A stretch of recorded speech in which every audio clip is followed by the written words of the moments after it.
Welcome to the Real News Network. I'm Jessica Devereaux in Baltimore. We're continuing our coverage of the ongoing protests here in Baltimore after the killing of 25-year-old Freddie Gray. Now joining me is my esteemed panel. We have over here Sabah Nazer. He's on the Leadership Council of the Right to Housing Alliance. Then next to him is Don Rojas. He's the Director of Communications for the Institute of the Black World 21st Century. And Paulo Gregory Harris. He's the Director of the Ingoma Foundation, which is a community designer and grassroots organizer. Did I pronounce that right? Yes. Okay, good. So, gentlemen, let's first talk about how the media has been depicting these protests. Don, let me start off with you. Yes. What's your take on all this? Well, the narrative that has emerged in the last 24 hours, both from the media and from the political elites and the black political class in this city and around the country, and coming out of Washington, really, it's a flawed narrative. It is fraught with, inflammatory language, describing these young people, these disaffected young people, these angry, frustrated young people as thugs and hooligans, etc., criminals. It does not serve the general public's understanding of the underlying causes of this uprising. It is essentially bankrupt, morally and intellectually bankrupt. This law and order rhetoric that has been coming out of the City Hall and the White House to a lesser degree is, I think, this does a disservice to a fulsome understanding, a contextual understanding of what is going on here in the city of Baltimore. These are our young people. These are our sons and daughters and nieces and nephews.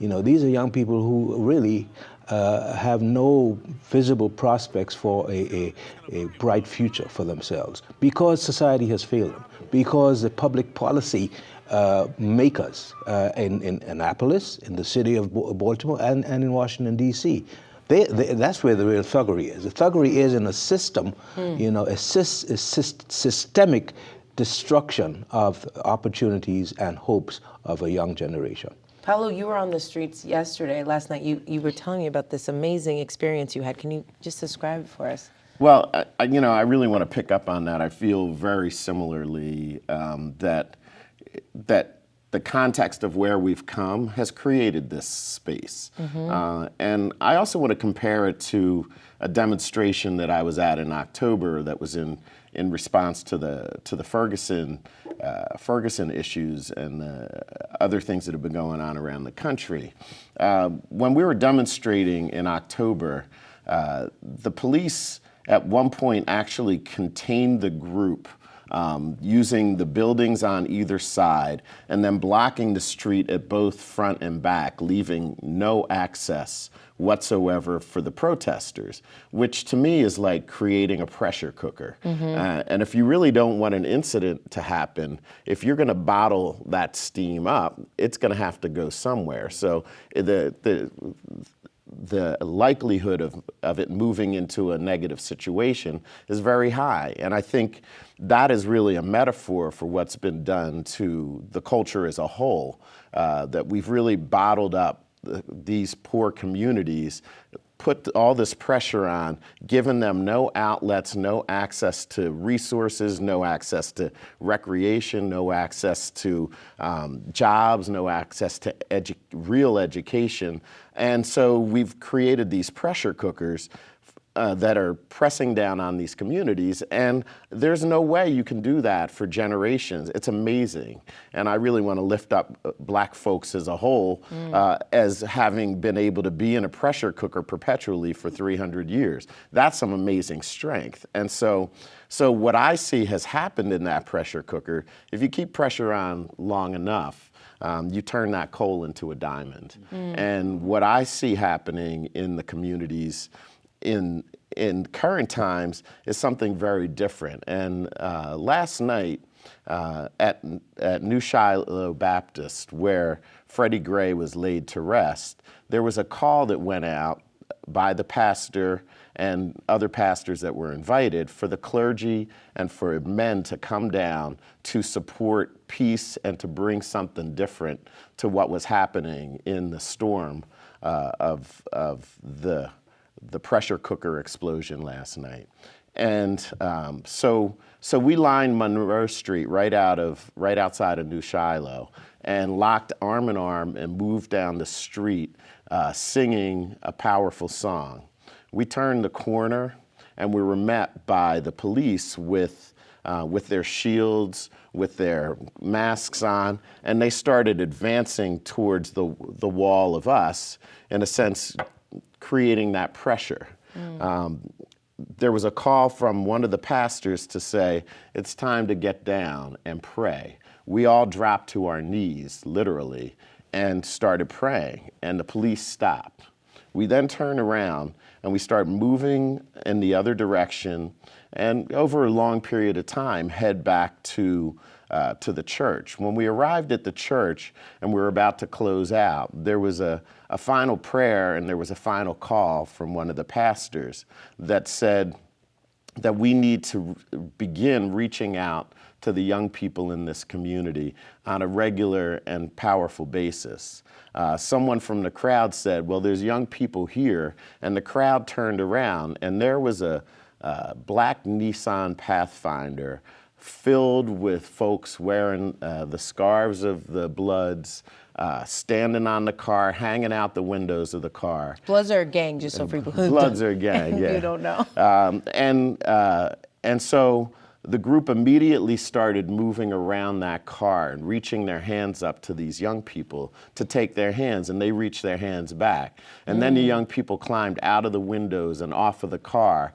And this group embraced them, I mean literally embraced them, until everybody in that circle was in tears. The Bloods, the Crips, they said both the Bloods, the Crips, and the Muslims were present in that vehicle. And they said, and we're working together, right?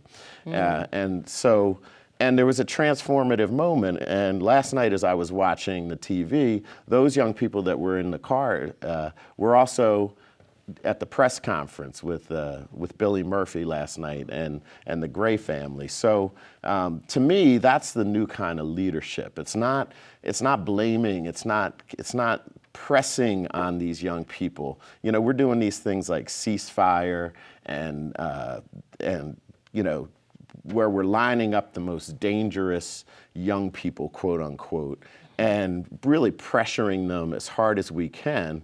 And, you know, it's the same thing. I think we also need to look at both sides of this thing, because there's a lot of thuggery on the police side. There's police with incredible records of hostility, excessive force, complaints, multiple complaints that have been filed. I think we should also begin to name those police and do the same thing. Put the pressure on so that they cannot continue to commit these acts, and then move into a kind of leadership where we then embrace both communities with a spirit of love. Sabah, you were out on the streets as well. What was your experience like? Well, there was a hub at the mall. It's basically where the students come from school, and the bus station is right there. So you had like 20, 30 students out there anyway. So when they got off the bus, they were faced with these armed men with shields and weapons. So of course there was going to be some type of, when we was talking about the pressure cooker, it happened right there at that particular time. They were yelling to the people, go home. This is our neighborhood. We can't get home because you're blocking off the subway station for us to get home. They got mad, angry, and frustrated, and they started to throw stuff at the police officer. And as well, they also threw stuff back at the students, so we also wanted to make that clear. But I did get a chance to talk to a couple of them, and just like what everybody's saying in the city, they're tired and they're frustrated because officers, they take advantage of the black community. You have these lights in the community, you have these officers that's just parked at a store and they stay there all night. And for students, most students between the age of, 15 and 19, they walk in packs because you're going to school, so it's going to be 6 or 7 of them at a time.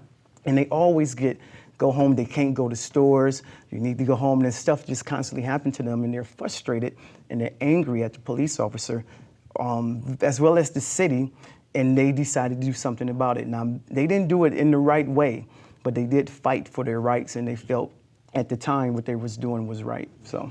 You know, looking at some of the images of the young people throwing stones at the police, it reminded me of images that I've seen over the years of the intifadas in Palestine, in the occupied territories, where young Palestinian men, very similar situations in which they live as young people here in Baltimore, degraded conditions with no hope, with no possibility of it to escape their conditions. You know, taking out their frustrations by throwing stones against the occupation army of the Israelis. And it, you know, in a sense, Baltimore writ large, you know, is a kind of intifada. What we're witnessing is a kind of intifada in the United States. And Baltimore is not unique in this respect. You've got similar situations in cities and urban centers all over the country. Young people are living in the same deplorable conditions without opportunities and without hope. Okay, let's talk about how we can get away from that and just really quickly try to talk about solutions, possibilities. Let's start off with you, Paulo. What comes to mind? Well, I think there needs to be a change in culture. And culture change, you can't change directly. You're not going to do it through a law. You're not going to do it through any forcible means. The only way you can change a culture is by creating a different path for behavior. And I think the culture change on the police side, you know, we hear all this talk about community policing and relationship development, but when we've worked with the police, we happen to be working with the NSUs, the neighborhood service units in the Eastern District, and these folks legitimately care about the young people. And when they come to work with the young people, they don't put down a party line. They tell them exactly what the real deal is. And the young people have really shifted their opinions. I would call it really a Mecca experience, you know, in terms of, you know, when Malcolm thought all white people were devils, and when he went to Mecca, he saw white people that did not behave in the way that he had seen other white folks. So he said, okay, some white folks are devils, right? But he didn't. He took it out of a full context, which opens up a little channel where a new way of being can be. And I see our young people who are interacting with police who respect them, who care about them, who show up consistently and are there for them, that these kids who were calling the cops pigs, literally in the first meeting they had with them to their face, 3, 4, 5, 6, 10 meetings later, 10 encounters later, are really seeing them in a different light. Now, how do we empower those police who can behave that way to become the leaders and the trainers of the rest of the force? And then how there's a small element, 10% I would say, that are really aggressive and should not be wearing blue, that, you know, we have to eliminate that piece. But it's really, I think, about bringing about this culture change. And it's only the relationship, the same as the relationship between these pastors and these Crips and Bloods that never exist, was born in that moment last night. We can start building these bridges of relationship across all of these boundaries until we stop meeting them with force and start meeting them with connection, love, resources, support. Then we're going to see the same thing. But I think that's where we need to move. What about you, Sabah? Wow, we live in a culture right now where everything is not good. So a person is born into this particular culture, and sometimes you have to do things in order to live. You might have to, if you can't afford to pay your rent, you might not be able to live in that particular home, and you have to go live with somebody. So what I think to solve the problem, a community needs to have food, clothing, and shelter.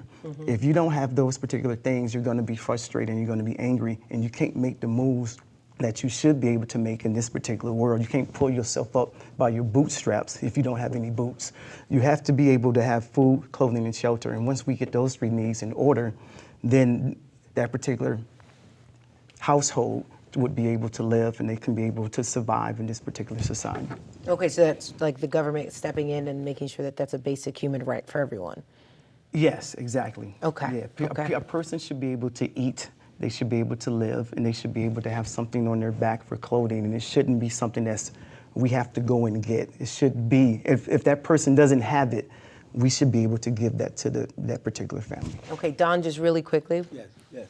Well, I think, too, we have to take a hard look at the quality of our leadership. There is clearly, has been actually for the last 40 years, a fundamental crisis of leadership in black communities and communities of color around the country. We've evolved a leadership since the death of Martin Luther King and Malcolm X that has been compliant, overly cautious, afraid almost to make the demands on the power structures, and the power structures not only at the local levels but also the national levels, demands that are worthy of human dignity in our communities. And so a new leadership has to evolve out of the young people who are now becoming more and more involved in activism, in organizing, in grassroots organizing, in looking at theoretical ideas of how to organize and taking those seriously, reading about the history of our great organized leaders of the past, familiarizing themselves more and more with the ideas of Martin Luther King and Malcolm X and Frantz Fanon, for example, and so on. I mean, there's a lot of work that has to be done to cultivate a new leadership, because the current leadership, both at the political levels and at the civic levels, quite clearly has failed the younger generation. All right, Don Rojas, Sabah Nazer. I'm going to get this Paulo Gregory Harris. Thank you all so much for joining us. Thank you So much. And thank you for joining us on the Real News Network.